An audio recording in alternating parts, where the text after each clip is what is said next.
Well, hello there, EK Nation. How are you? Rob Howden here alongside David Cole for a brand new edition of our Face2Face show here on the YouTube channel, also streaming on Facebook Live as well. It is Wednesday, July the 20th, past that midway point in the season.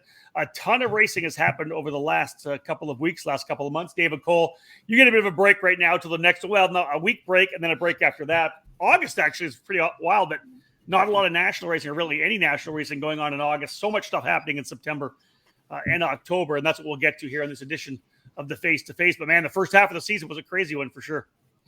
It certainly was. Yeah, we just talked about that in the This Week in Karting. That was without you for the first time. Me and Nate Dean were able to quarterback that by ourselves. You're growing up, baby. You're growing up. Yeah. I don't know. It's going to take some learning to get used to that. But, it's been a busy 6 months, and we're now already halfway through July and wrapping it up here next weekend with the Superkarts USA Pro Tour Summer Nationals. But the month of August, that's what we talked about. It's going to be a big month for race teams that go nationally to kind of regroup and reset, but also for the regional and local programs to kind of shine through. Again, a lot of kids going back to school in the month of August, so it allows them to stay close to home and do the regionals that are nearby or the local events that are near their place. So if you have a look overall at national racing, regional racing, and grassroots racing, the whole pyramid of karting in North America and primarily the U.S., you'll see that you have kind of 3 or 4 really different engine packages. We talk about the Briggs & Stratton, of course, big time for the foundation of the sport in regional racing.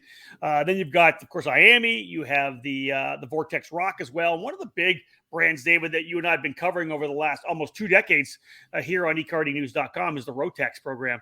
We've been to a couple of the Rotax Grand Finals overseas, both for you and I, both of them actually in Portugal. But, the storyline of Rotax over the last couple of years had a big dip here in the U.S., not globally, still rocking globally, but had a bit of a dip here in the U.S. We've had a couple of podcasts. We've talked about it. You'll see it a lot, on ekartingnews.com. The resurgence of the Rotax Max Challenge with the guys over at J3 Competition and Race Rotax. That's what's going to happen today. We've got Justin Stefani joining us. But before we bring Justin in, it really has been kind of great to see this global program rebuilding its roots here in the U.S. Well, as you said, globally, it hasn't dipped and gone anywhere because, again, the Rotax Grand Finals is still that elite event, and you have to earn your way to compete there. And that's always been kind of, since we went to 2006 Grand Finals in Portugal, that was like the kind of the eye-opening experience of like, oh my gosh, it's the Olympics of karting. It truly is, where you're bringing people from all over the world to compete in the same categories, same engine package, same chassis even. That's really what just kind of blows you away and when you think about it. Everybody in the same tent. Essentially under the same tent, especially, where you go to Portimao, where they'll be this year, where it's literally all the competitors in one tent. Maybe they might have to separate it because it's getting bigger and bigger with the minis and micros being added last couple of years. And then also now you have the electronic, the E20 programs for both junior and senior competitors. So the event just continues to grow. And again, Rotax is always had a global position. It's just here in the United States, it's gone up, gone down, and now it's gone that climb back up again, thanks to J3 and Race Rotax kind of bringing it back to grassroots racing and kind of getting that footing back in the door. And the cool factor is when it first came here in late 90s, I guess, as a kind of a grassroots program. That's the way Rotax was brought into the program, was this grassroots engine with service centers all around the country that would just be able to service your engine. You went back out. They weren't engine builders. They were service centers to go back out. Well, again, the ups and downs have happened with the brand, but it's still a grassroots program with a world level race. It's very unique that way. And to fill in the gaps between grassroots and clubs, Justin and the crew at Race Rotax started their Trophy Series East, Trophy Series West, and of course this year leading to an event in October at Newcastle Motorsports Park that we'll talk a lot about in this particular broadcast. This show kind of focused on that, the U.S. Trophy Finals, which will happen, as I say, at Newcastle. So let's bring Justin in. He's kind of been the guy on the ground with this program and has been working hard on it. Justin, I know, first of all, great to have you back here on the Face2Face. We've had a couple before. You and I have known each other for a couple of decades, back when you were doing a bunch of racing. Then, of course, in with J3 competition and everything you guys have done competition-wise, racing-wise. This new journey, this new adventure with Rotax, you guys are really making big strides over the last couple of years. Yeah, no, it's been good. Obviously, those of you that don't know, I feel like we get so many new people into the sport year after year, which is exciting. I think, guys like myself, and then what makes up the rest of the J3, Jim and John Giacomelli, when we took the program on, obviously, you guys kind of nailed a lot of it in the intro. It's just the value of the brand, the global position, and then obviously the product that we're distributing and selling to the market. We believe in strongly, and we've been a business that's always been based on trying to offer really high quality goods and services, and Rotax just obviously fits that. So it's been good for us. It's been exciting to see the growth, as you outlined. It's through the regions, it's through local tracks, and then obviously with our trophy series, it's trying to create that bridge. And I think I couldn't have said it any better, Rob, is you have this engine platform that is so user friendly, it's so durable, it ticks so many boxes, but yet they, in my mind, I think in most, the ultimate race they put on is, I'll say arguably, to be politically correct, but it's arguably the best race in the world. So you kind of, the way as a global brand, they've been able to glue their product line and what they're doing to an actual real, customer journey map, is something that's just so cool. And I think that's what kind of catches some people off guard, is the magnitude of the Rotax Grand Finals, but then how the whole program's kind of back down all the way to the local level. So it's been exciting. It's been good. Been a lot of work, but we've been having a blast the last few years, meeting the new people, onboarding new people into the sport, and that's really what it's been about, kind of in this next phase of our business, right? Obviously, we're still on the competition side fairly heavily, nothing like we kind of once were maybe back in the day, if you will. But it's just been a lot of fun bringing so many new people into the sport and being able to use the product line and the platform as a tool to do that. Justin, let's touch briefly. You mentioned this, and this is why I'm going to come back to this. You talked about the fact that that we get new people in, right? Maybe last 3-4 years who don't know a lot about the Rotax program. In the intro, we talked about it went down. The reason why there was kind of a downturn in Rotax was there was a time where there was an evolution shift in the technical side of the engine, right? They were trying different components, and that it incurred a lot of costs for those that were involved in it. That's, I think, the big selling point for you guys right now. That's in the past, and through that time, now it's this stable, reliable platform that you guys have put together. Rotax, obviously, this isn't a karting brand. Rotax BRP, Bombardier, is a world brand. This is Rotax, their component of it. And what they've been able to do, where the stability has happened globally, and now, of course, here in the U.S., is the fact that they now have that package that is, like you say, unbelievably user-friendly. There's probably not another engine, a two-cycle engine with that kind of user-friendliness.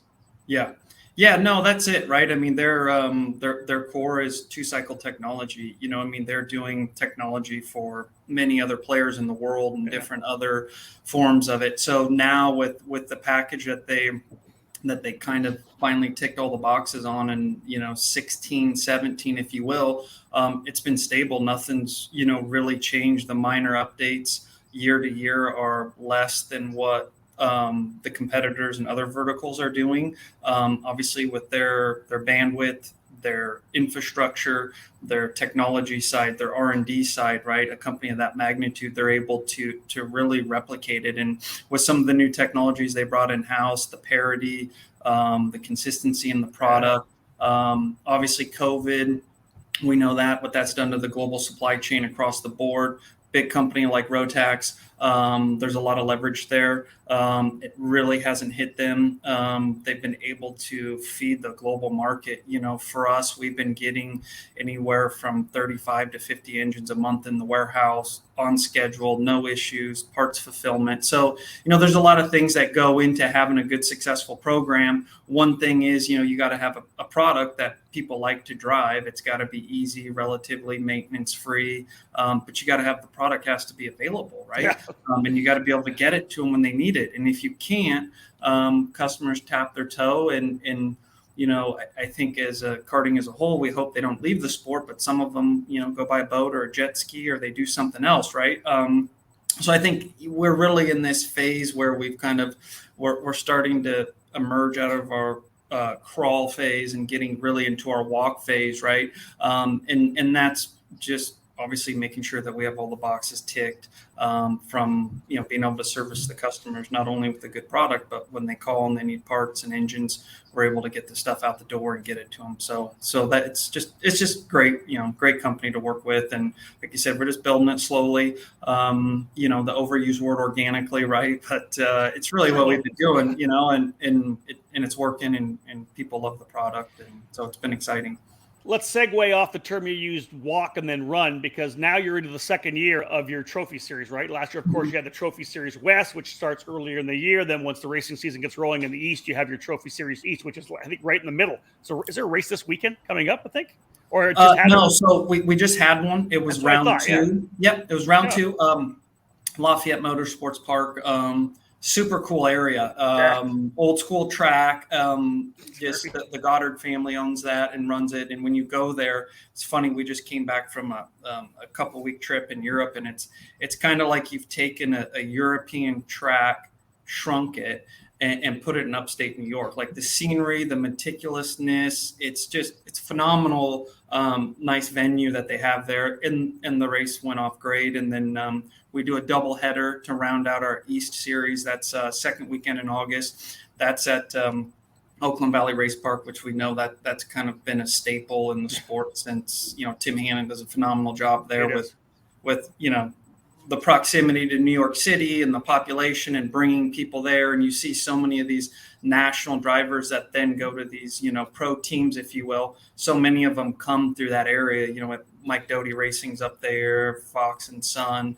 There's a couple other big supporters, of our series and program. And, they're pretty high on the national scene too. So we'll end there with the 2-race doubleheader that weekend. And, that's, about a month and a half-ish or so off. And then, we'll head to Newcastle and try to hand out some tickets to some people, right? So let's touch base really quickly on the Trophy Series West first. Can you give us a little synopsis of the East? The West, obviously, wrapping up earlier. You had a bunch of racers come out to be part of that action.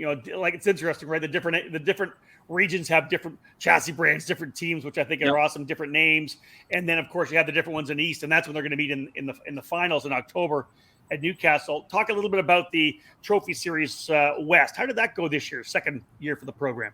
Yeah, it went good, right? The interesting thing about the West is people don't realize how spread out everything really is. We have such a concentration in the Northeast, the Southeast, kind of the Midwest, right, where people are driving. Not only are the distances in between races short, but the pure density of population in the country and the density of economy and wealth and disposable income is massive. So you've always seen that trend where, the East Coast by and large really is pretty much, quite a bit bigger. But it was good. We did 2 rounds. We did PKRA and Grand Junction, which kind of follows the same concept we have on the East, right? For these regional programs, we're really going to core, if you will, karting facilities, right? You think of PKRA, you think of Grand Junction, which has been taken over by Jesse Nolan. We all know Stacy Cook, had that forever. They're both kind of fan favorite tracks. Great racing. We had great weather. The Colorado rain hit us a little bit for the last 2 finals, but it's been good. And the interesting thing is we've seen, and this is an exciting part, is probably a majority of the sales we've had for the program hasn't been necessarily correlating to people that want to race for a grand finals ticket, right? There are people that are either new to the sport, so they love the engine, they love the package, or they were maybe on a different package, or maybe they were part of the Briggs vertical, they want to go faster. And so they kind of are, getting a pen and paper out, and they're just jotting down, a pro and con column, and they're jumping on board with the Rotax program. So that part of it's cool, because that shows the foundation that we're building. We're not just selling engines to people that want to go to the grand finals. And so that part is, from a data point for us and for Rotax, is really just ticking the exact box on what we're trying to do here. Wow, that brings me, it's kind of flashing me back, Justin, because we've been doing this, obviously, all three of us for, 2 decades, 3 decades, some 4 decades. Yeah, David's like, keep going. I've been here since I was born. Come on now. You actually have. You have. But where I'm going with this, Justin, like when you talk about the fact that where a lot of your sales are coming from, it reminds me of 2000, 99, 2000, 2001, when Rotax first came in, and it found new people. It was this club level deal where you came out of rental carts, whatever, and boom, I want to go 2-cycle racing, and that's what you bought, and you ran wherever, at Michiana Raceway Park or down in Florida, wherever it was. It feels like a lot of the momentum. I know you have the regional series, and everybody in there is thinking about going to Portugal, but wow, if you can build that foundation again, that's what builds a house, as opposed to building just the roof. Yeah. No, exactly right. And then as we jump into talking about the final, that's really the premise on how we structure the ticket allocation, was to reward those people that are really genuinely following that journey. But we also have to kind of understand that from a, we'll call it pro carter level, or high-end carter, national carter. I mean, everybody's got a different deal they feel comfortable about calling it. Is those drivers know how important, and those teams know how important, and they know the level of the grand finals and what that means to go there, not only for their drivers, but for their brand, right? As team owners and team managers and the bigger team operations, to be relevant in that, you need to be relevant on all the high-end global races, to compete, to say, hey, we're going to go toe-to-toe with, some of these European teams. There's no better place to do it than say, hey, I have a national race team, and I'm fielding 10, or some of them now are up to 20 drivers. But when you can take that driver that, let's say you're successful within the US, and you go to that race, and your customer doesn't have to pay 20,000 euro. You don't have to worry about special materials or special equipment. And then you line your driver up with the hot shoe kid from the United Kingdom or Italy or Germany or Belgium, and you go, hey, we went over there and we competed against the best. I think that, if I'm a team owner, that brings a lot of value to the service that I'm selling to people, because I think ultimately that's what a lot of the race teams are selling, right? Is a developmental side of their business on how they can develop, a son or a daughter into being maybe a race car driver, right? So right. It's cool. So we got the ticket there that's open to anybody globally, where they can. Hold on. Yeah. Let's come back to the tickets in a bit. Let's just set the baseline of the event. Let's start for those who may not know much about the event, right, David? Go. We pause our face-to-face broadcast for this quick commercial break. Stay tuned for more here on the EKN Radio Network.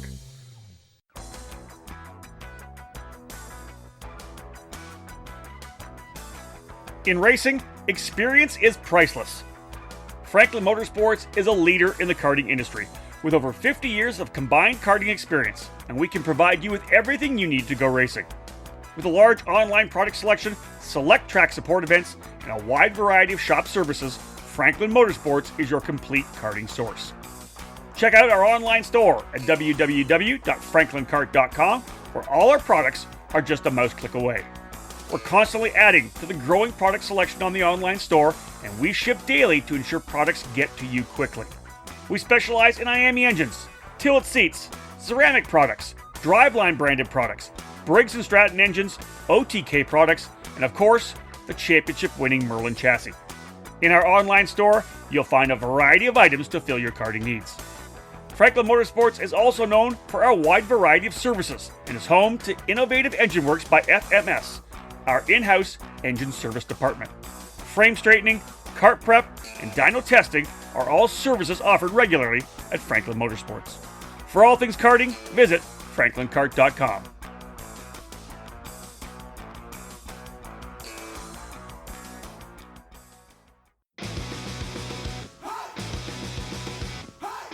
Acceleration Kart Racing is your first and only stop on the internet for karts, parts, and the safety gear you need to get you on the track.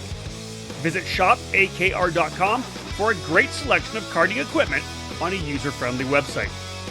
Acceleration Kart Racing has aligned itself with many of the top manufacturers and distributors in the sport to ensure all the latest equipment is available to you, the racer. With over 20 years in business and customer support available 6 days a week, you can be confident about getting the right parts at the right price when you need them.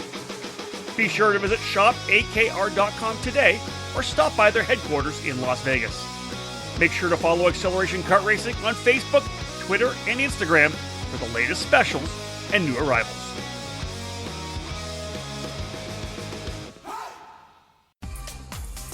Welcome back to Face2Face on the EKN Radio Network.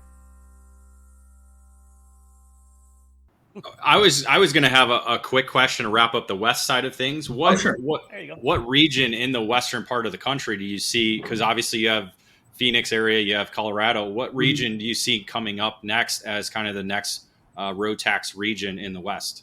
Yeah, I think the Northwest, right? They've always been pretty big Rotax, if you will, back in the day. I've always say it even to people from the Northwest, and they laugh at me. I said the Northwest is like its own little country up there, right? You know, but it's cool, right? It's the uniqueness of it. But we've already, we got some good partners up there. We've onboarded a couple new people there. There's been a lot of interest there. The one main, I guess, kind of quasi-national level series that they have up there, they run an open platform right now. So there's been a lot of interest. So that'll kind of be where the growth sort of stretches out on the western half of the United States, to be that Washington, Oregon sort of area. Yeah, it doesn't help that it trickles down from Canada as well, too. In that yeah. Well, then there's obviously Canada. I tell people, I say the thing is Bombardier is a Canadian-based company, right? So from a brand recognition standpoint, everybody loves the products, right? And it's weird. We're there now in the United States, but it's always been strong in Canada. And that's one of the reasons why it kind of resurges, because the culture there is so embedded with, Can-Am and these things. So, in Western Canada, you have, the Chris Black, you have BBR Card, there's so many people there. And then obviously there's a lot of cross-pollination from Canada and down into the United States. So, that's certainly going to help, that growth there as we all work together. All right, so let's set the whole show here right now for the event at Newcastle Motorsports Park. Line us up. When's the event happening? When's registration going? Fill us in on what's included if you're coming to the U.S. Trophy Finals. Yep.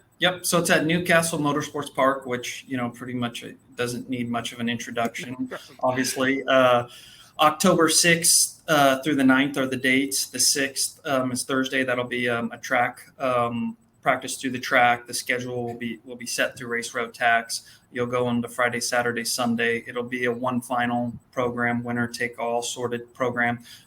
Be a set of heat flights in there, so it'll be more of your, more racing. Less qualifying, pre-final, final. So it'll be a little bit more of that sort of a structure. That's when it starts. Registration goes hot online August 8th. You'll be able to register. Registration will be everything you'll need Friday through Saturday and Sunday for the driver. And then your Thursday will be practice through the track. It's going to include all your scan tires, kind of your normal, offerings that you would expect at a race like this. It should be good. We got a great staff that we've continually adding to, with a lot of quality people, all the way from registration to key operations people to sporting people, race directing, assistant race directing, and then our tech side, who we've had Mike Edwards for a long time. He does a top-notch job. We're going to be bringing in, we're going to have a few members from Rotax in Austria that are going to be here at the race. So Nice. we're really going to be kind of backfilling in a lot of those key positions to really make the event have that high level sort of value for the people that do attend it. Well, we pulled you back a little bit there because you were getting rolling. So now we can turn you loose here. Everybody wants to know about the tickets, obviously, for this program. And again, that's the key, right? You got your West Coast, the East Coast Trophy program.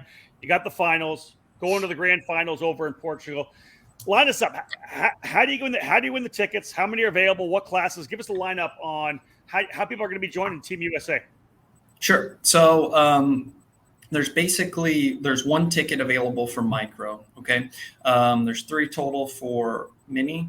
There's 2 junior, 2 senior, and 2 masters right now. So basically in mini, 2 of the tickets are open. So if you've never ran a Rotax race and you show up to Newcastle, you have 2 opportunities to win a ticket. Junior, there's 1 that's available to anybody. Senior, there's 1 that's available to anybody. And masters, there's 1 that's available to anybody. The micro ticket is reserved to what would be, and this is the same for micro, mini, junior, senior, masters. There's 1 ticket in each of those categories that will go to the highest points finisher from either the East or the West. Okay. So this final race almost acts as a 5th race to those East or West drivers. So it's kind of like we did way back in the day where you're going to have a West driver that's going to come in with X amount of points. An East driver is going to come in with X amount of points. They're going to race each other. Plus there's going to be added one-off entries in there, which is going to add some excitement to it. And of those East and West drivers, which one leaves or ends the final at Newcastle with the highest points total is going to win the ticket. So it's a pretty cool, I don't want to say it's an old school system or, it's anything spectacular, but it's really a great way to be able to kind of bind the country, right? The East and the West, not playing favorites to one area and allowing them to each kind of race each other. And the points structure is a little bit more elevated at the final round.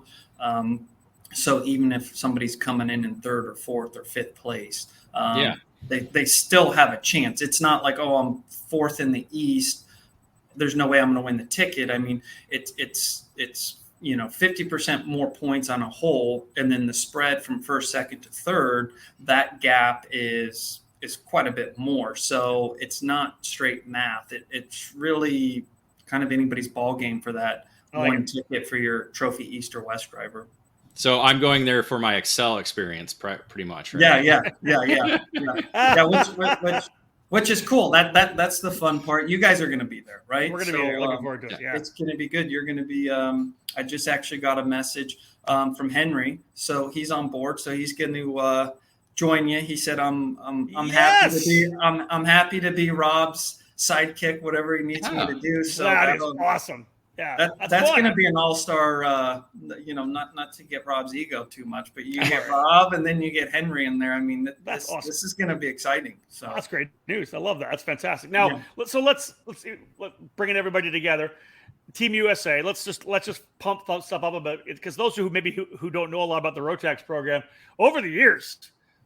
Let's talk about the heavy hitters who have been part of Team USA at Rotax events and like where they are now. Like you think of some of these guys. Like Olarascu, Joey Wimsett, Nick Neri, Kyle Kirkwood, IndyCar, our winner. Why did I just forget his name? Juan Manuel Correa as well. Yep. Right? Yep. Oh, it's a winner. Wow. No, I mean those are the heavy hitters, right? And then I even and then I even think of the ones that are. You think of how many great ones never actually made it, but then you think of how many really great karters that made it, maybe didn't necessarily win or get on a podium, but how influential they still currently are in our sport. Let's talk about the Ryan Norbergs, right? Let's talk about Ashley Ruggiero. I think one of the first, maybe the first, I don't know, females to go, and these I know there's more. Those are just a couple that come to me, but their driver coaching, they're still kind of the gold standard, if you will, and these are people that have been there, and so it's cool as well. right? Who's that? Alan Rudolph. Yeah, there you go. Right. I mean, it's kind of endless. And I think the one thing's probably everybody's gotten older, or they're at different stages in their lives or career paths or whatever. But I think if you had all of them on here and said, what's one race you'd like to go back to? What's one race that you haven't won of all the ones that they've won, right? They've all won, too many to count. I'm probably almost sure they're saying, I want to win that, the Rotax Grand Finals. You know what it was, Justin? You know what it was for me? It was for me seeing guys like Rudolph and these top guys like a Rudolph who had won for 20 years, right? Finally got to go over to run Masters, and to see the pride that he had in wearing the red, white, and blue. You know what I mean? That's for me. That's always the thing. It's that any athlete I think wants to represent their country. That would be a really cool deal. But to see some of these guys who are legends in the sport and have that extra kind of burst of pride for being part of it, I think that's a really good marker of how important it is and how much of an experience it is for anybody to be part of that program. Yeah, no, I agree, and I think part of that, obviously, you hit on it. It comes from the kind of the fact of when they go, and Alan Rudolph or whoever it is, they know they're on equal footing, right? They know it's not, well, do I have the latest gen, widget that this guy has that I don't have, right? You go and you're kind of like, there's a lot of factors, but you're like, you know what, this is on me. I can do this. And I think, that just kind of compounds that American spirit and that sort of willingness to be able to compete on that level, knowing that, you have a fair shake. And let's just go back to, you mentioned the first woman. If I'm not mistaken, wasn't that January Grove, Dave? Wasn't she the first woman on Team USA? Remember January? She ran DD2 Masters, I think, back in the day. Okay. We have to go back to that one. That would be good. I don't know why. Yeah, that would be good. Yeah. Let's get the lineup of female racers that we've had on Team USA. Okay, so we've talked about the people that have been part of this thing, huge. The Kirkwoods, the Askews, the Rudolphs, the Norbergs. Let's go back to the race itself a bit. So let's say we're going racing. What do we have logistics wise trackside? If somebody rolls in, do you guys have an engine tech crew there? Is there like, what do you guys have in terms of supporting racers trackside? Yep. So I think, what people can expect that haven't been is, those that kind of know J3, we're tend to be over prepared for everything. Right. So you're going to roll in, you're going to have I'm glad you said that about yourself. That's good. Right. I'm not trying to be ego, but sometimes we'll show up and I'll go, why did we, this is way more than what we needed to, right? So maybe it's just more of a mental check that like cut back on some stuff. But we'll have full-time, registration. So that'll be up and running. Our tech is open before the first day of practice. If you have your questions, you go and ask Mike, how does this work? How does that work? All of the regulations, any of that stuff is on the Race Rotax website. So that's pretty easy to go through on your basic, how many sets of tires do I get? Which engine can I use? Which engine can't I use? We actually, even on our event page, we have kind of an FAQ document on there, which I think will probably get most of people's sort of broad stroke questions answered. We're there with our full parts, sales there. So Jim's typically running that. So, anything anybody needs, we have on site. Obviously, we try to get everybody to order through Teams or ahead of time your practice tires. But we'll have the container tires there. You'll be able to come up, get practice tire vouchers if you need to, fuels on site, all of that sort of amenities that you need. We'll be able to take care of. We also do something, I don't want to say a little bit different, but we always have one person at the sales trailer that's also helping with the tech side of stuff in terms of support for the customer. It's not so much, we'll give you whatever insight we have. It's not so much tuning. It's, if you have questions or, how does this spring go on, or I'm having issues. And a lot of it's really kind of your fundamental, oh, wow, I can't believe I did that. But we make sure we kind of have that, from the very first day on. So when people have questions, we get a lot of people roll their card over. Hey, is this right or is this wrong? So just trying to have that added layer of service for the customers, because not everybody's coming with the team, right? You're going to have dad and son, mom and dad, the family show up. So we always want to make sure that we're inclusive. We're not exclusive. We want to make sure that we're able to provide it to every customer, no matter if they're, coming in a big hauler or if they're coming in the back of the pickup truck. We pause our face-to-face broadcast for this quick commercial break. Stay tuned for more here on the EKN Radio Network. Established in 1999, PSL Karting has become a powerhouse within the karting industry for North America and around the world. PSL Karting is your complete source for all Burrell Art products as the North American importer, providing this top quality product through both their expansive dealer network or through the PSLkarting.com online store. Whatever you need is available 24/7 online, including safety gear, parts, components, and full karting packages. All three brands, Burrell Art, Ricardo Kart, and Charles Leclerc Karts, are in stock and ready to hit the track. Grab your winning chassis for any category by visiting PSLkarting.com to find your nearest dealer. PSL Karting is always looking for interest in new dealers and teams to help create new business relationships.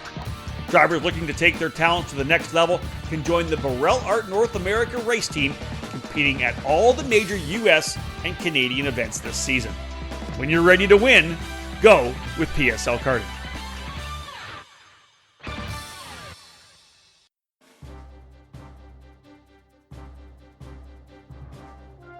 Powered by technology, DID racing chains have a worldwide reputation for superior quality and reliability.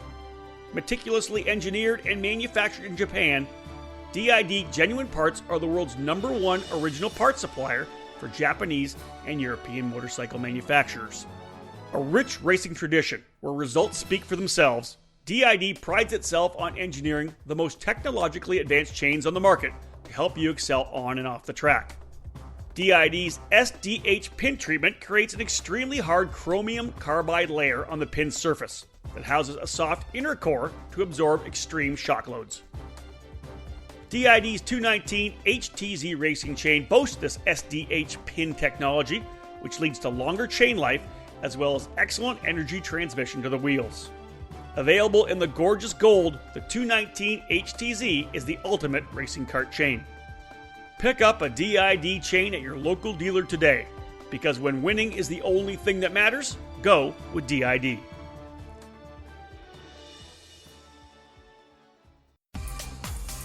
Welcome back to Face2Face on the EKN Radio Network. Again, talking to Justin Stefani here from Race Rotax and J3 Competition about the upcoming U.S. Trophy Finals at Newcastle Motorsports Park on October 6th to 9th. So Justin, you talked about families coming in. What if there's a family who's not in a Rotax region? One of the ones you guys are really supporting. Where do they go to get an engine right now? Like, say somebody wants to get, I've got everything I need. I want to bolt a new engine on. Where do they go to get a Rotax engine right now? Yep. So you can go to the Race Rotax website. Right at the top, okay. There's a button that says Service Center. You click on it. It's got should be updated. I think the team updated it last month. It has all the available service centers there. Resellers, obviously at that point, it's kind of like buying any product. Maybe you're buying off of somebody's results or proximity to you, or you call them, whatever. So you're pretty straightforward, right? You'll be able to find a service center.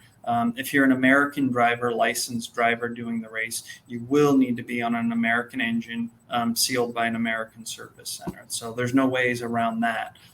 So that makes it pretty easy. It's all on the website. Then obviously we get probably, I don't know, not a ton, but we get quite a few emails a week, of that question you ask. People will filter it into our inbox. Hey, I'm in, whatever it is, part of the country. Where do I get an engine? Who do you recommend? And we just simply drive them to that web page. If it's somebody that I know is close to an existing service center, then I just forward that information off to our service center, and that service center can reach out to them and obviously service them. But, stock for the product's not an issue. The service centers have been doing really well this year. They've been busy. The partners that we do have in the market are doing a really good job. Obviously with your deep connection to Rotax, both here nationally in the U.S. and of course in globally as well, kind of what's going on. We touched on it a little bit out of the gate, how big it is globally right now. A lot of growth happening here in the U.S. And again, organically, as you said, you're trying to find those areas that have open tag classes. Support the Rotax racers there. You're growing in certain areas, as you said, with both trophy programs. overall, is Rotax pretty pleased with what's happening here? Then once you kind of give us some insight there, how do you see Rotax globally right now? Is it primed for more growth even? Yeah. So, I mean, I think right now the growth is planned for well into the double digits for the next, 2 to 3 years. Globally as a whole right now, as we kind of keep building here in the United States, it's far surpassed where it was in its, if we want to call it its prime, early mid, 2015-ish, 14-ish in that area. So they're sort of busting at the seams, if that's the right analogy, from a growth globally. So you kind of go to some of these other countries, UK, everybody always likes to kind of use that as a kind of a meter as to what the globe's going to do. And they're ranging on right now, I think 2 to 1, maybe even a little bit more, 2 Rotaxes to one of, a competitor's vertical. So it's kind of taken back over in the UK. We were just over in Belgium, taking part of the Euromax. It's the Euro Trophy now, I should say. Dating myself there a little bit. And we did the BNL Championship, which is the Belgium Dutch Championship. And, I was been fortunate enough, I guess, to be at many grand finals and have done Euromax back when it was Euromax in the day, 2014, 13 with some drivers. And this was the professionalism, the technology that Rotax has with the race management side of it and their partners who are administering that. But the depth of the fields and the level of competition, it was, it's just from me being boots on the ground can testify that it's surpassed where it was. So, the future looks good. Like I said, we don't have any major, monster plans, so to speak, right? We got a good recipe here.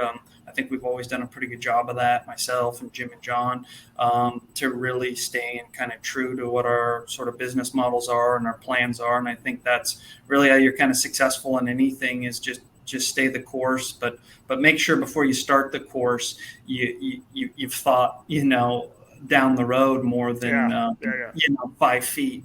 That's really where it's at. But globally, it's good. Like I said, it's at a level higher than it's ever been. So I know a lot of brands and products in our sport have seen similar growth, just because of this this post-COVID right. outdoor adventure, if you will, that we are as people are doing now, which is great. So. I don't know where everybody else is at in their growth phase, if they're seeing growth, if they're seeing 20, 30% global growth numbers like Rotax is. But yeah, it's definitely, hopefully, it just keeps going that way. Yeah. So that kind of begs the question. We've talked about the past, obviously, of Rotax, right? We talked about its launch here. We talked about some of the old Team USA members, the alumni. Talked about the present, everything going on with the Trophy East and Trophy West. Of course, this year in October with the Trophy Finals. Let's look to the future. You obviously, as I said, are connected with Rotax itself. You know where you guys are in terms of the future. What do you look at? Is there anything coming down the pipeline we should know about? Is it the E20? What's going on with Rotax that you might want to kind of bring up here to kind of tease everybody who's tuned in to talk about the Trophy Finals this year? Yeah, well, I mean, I think the one good thing for the future is from the Evo 125 platform, which is what we're currently running, the Rotax Max platform. There's nothing new there, right? So from an investment standpoint, from people that are currently in the product category or people that are looking to get in the product category, there's no new shakeups where we're changing electronic platforms or carburetor platforms, or they really kind of, again, ticked all the boxes. So this product range is going to go for a long time. There might be a small change with a washer or something like this, right? But ultimately the product is stable. So I think for us, that's one of the biggest things about the future, is giving the confidence to the people that are maybe on the fence and the people that are in the boat with us, to know that their investment isn't really changing. That investment isn't going to become a loss next year because of a platform upgrade or a change. And I think that brings a lot of stability for future growth for us to be able to continue what we're doing. And then it's obviously no surprise Rotax has put a pretty large emphasis in their E20 program, which is their electric kart program. Had the pleasure when I was in Belgium to spend some time with Steve Chapman, Daryl Smith. They're over there heading up the electric platform, and boy, is that cool. I don't know when in the United States that'll be kind of integrated or what that timeline looks like. Obviously, we know we're kind of we love our fossil fuels and our noise and all of that, unlike Europe. So obviously that timing is probably going to be, drawn out a little bit more. But man, the technology and just some of the cool features, right? It's literally, this sounds arrogant, but it's literally plug and play. You unplug it, you push it to the grid. Some of the stuff has gamification. It's got, live monitoring. You can see it has a push to pass on it. You download everything. You can really see the power output of the electric engine compared to, say, over here, it's always the engine, right? I lost the race because of the engine. If I had his engine, then I'd win every race by 5 seconds. I'll leave it at that, right? Yeah, right. Nobody goes. That's Rob. That's Rob. Right? Yeah. What? Nobody goes into all the touch points. But what's cool is you can just download all your competitors' data, so you see what their power output is, and you're immediately like, well, he's got the same power output. So that's when your dad or your driver coach tells you, a little tap on the head and says, drive better next time, right? That's it, right? But so that's cool, and they're working on some iterations to obviously lighten everything, make it more accessible to the users. Obviously, we all know technology moves at such a rapid pace that once you start reducing the weight of the battery packs and all of these things, then it just really, that whole ease of use. And the thing that I'm excited about the electric, I'm diehard 2-cycle, mixed fuel and oil. We grew up in that.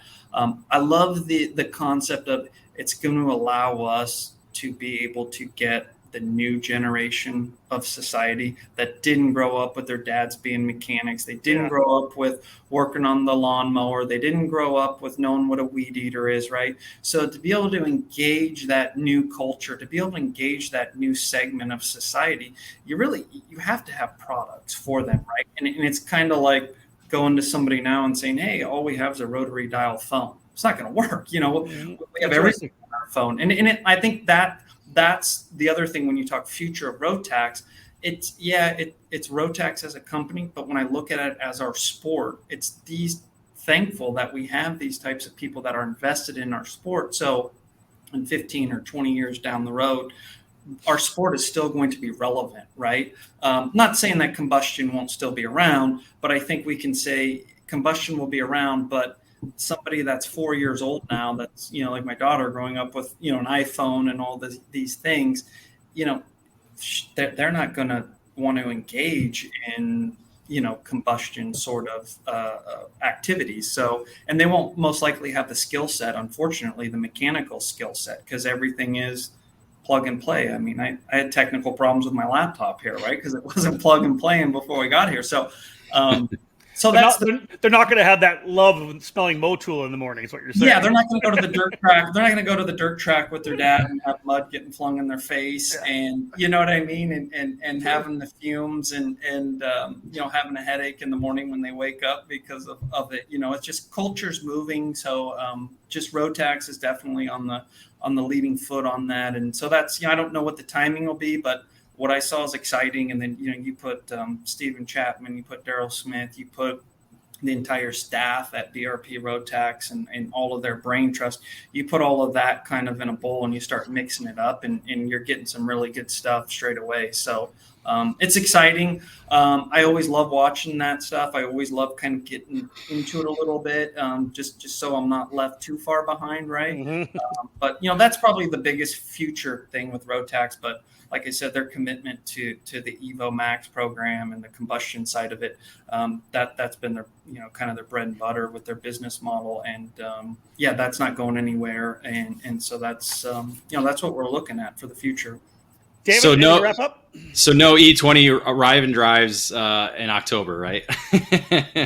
there's not, but it's cool because it's because they're a little limited on some of that stuff. But we tried to get one over to do it. But maybe if Steven sees this video, I'll be able to use it as leverage and say, at least just give everybody an opportunity to drive one. I mean, that's all we ask. Hey, just like they did at the grand finals. And they're adding junior at the grand finals this year, right? Yeah. So they're adding junior. We just did a post, which I think you guys shared. They're doing an E20 Cup in Portimao. I think it's October. But yeah, so Steven, this is your warning shot. You've heard it from Rob. You heard it from David. We got to get an E20 over to the U.S. Trophy Final to let ship it. Drive it. Pack it, ship it. Let's go. Pack it and ship it. Well, listen, Justin, we really appreciate it. And you mentioned, we're going to be at this event, the U.S. Trophy Finals. Really looking forward to this. It's been a while since I've been trackside for a major Rotax event like that. Looking forward to it, and I'm sure a lot of work's going to be done. But again, everybody can go to racerotax.com to get all the information they need, right? Yeah, right on the top toolbar, there's just a simple button that says Trophy Series. You can toggle between the Trophy Series. You click Trophy Final. That's the event page. A lot of the information's already there. And then obviously we have our contact button on there. So if you have any questions, you can contact or obviously call us here at J3 Competition. Obviously 4 or 5 of us here working full time. Somebody's always going to pick up the phone, or we're going to get back to you as quick as we can and get any of your questions answered in a timely manner.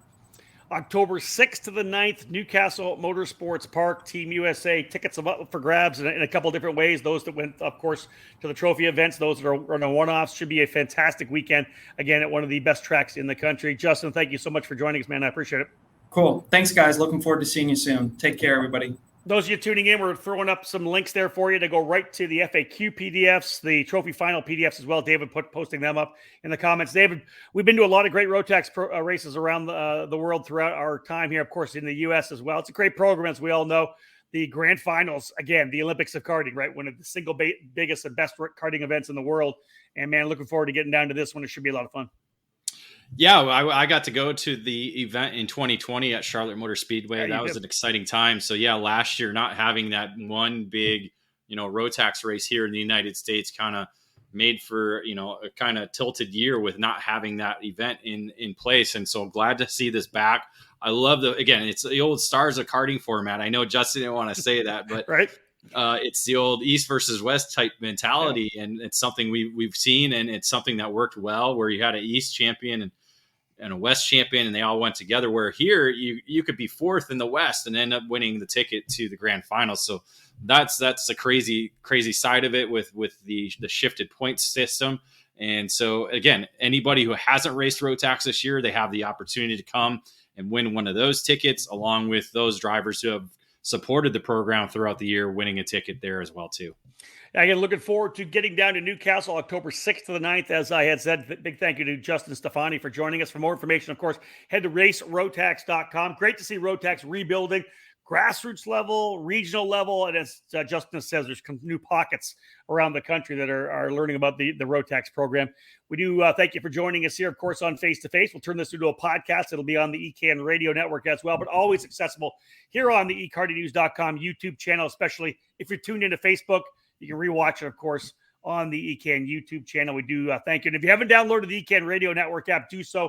A lot of stuff going on through there, as we know, all of our content there. And when we are live at the U.S. Trophy Final, that's where we'll be streaming the live broadcast, the live audio broadcast. So make sure to download the ECAN Radio Network app to your mobile device. Again, thank you so much. I appreciate everybody tuning in here. On behalf of David Cole, my name is Rob Howden. Bye for now.